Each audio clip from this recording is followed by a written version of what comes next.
Apartheid was a bad time in South Africa's history, and many people still live by the principle of segregation today.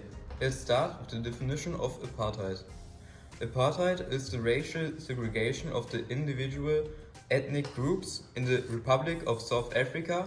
The non-white population of 41 million people was oppressed by 4 million white people.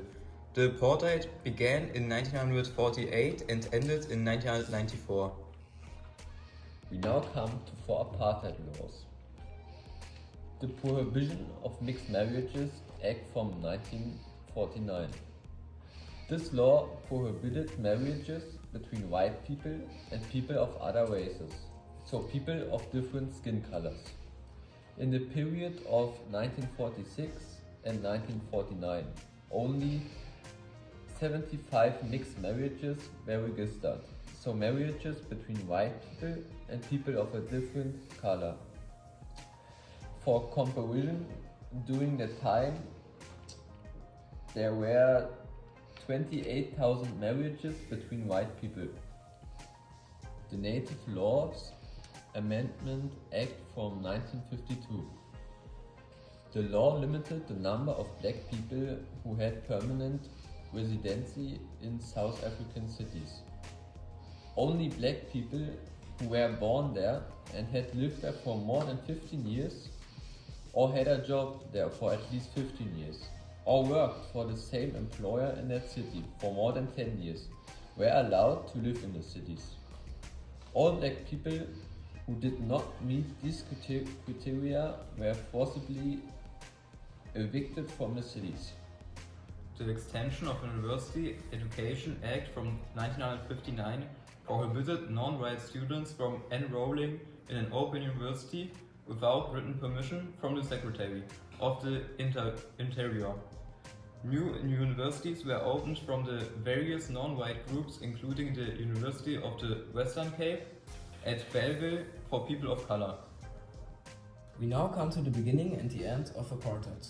Apartheid began on May 31, 1910, when the Union of South Africa was created after the Boers were defeated in the Anglo-Boer War from 1999 to 1902.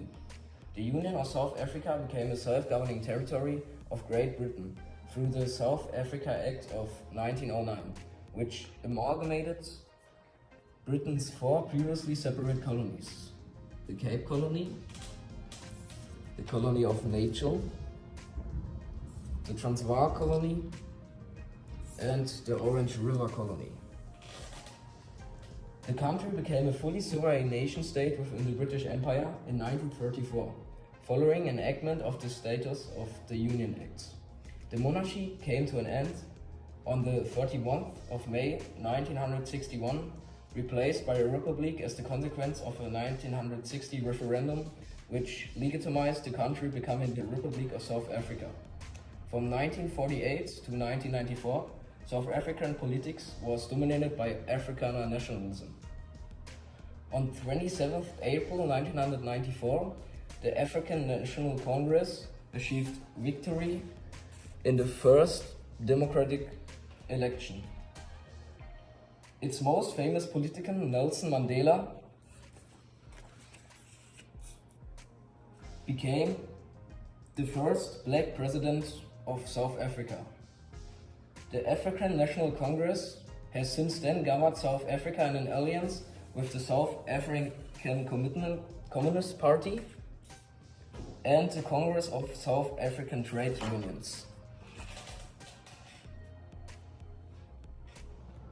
I will finish by talking about Nelson Mandela.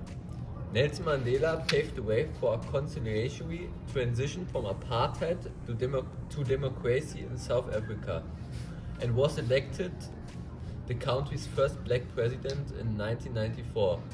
Just 4 years after his release in 1990, the indomitable fighter against racism managed to pass a provisional constitution and organize democratic elections together with the last president of the white regime, Frederick de Klerk. Mandela's goal all along has been a policy of reconciliation and forgiveness.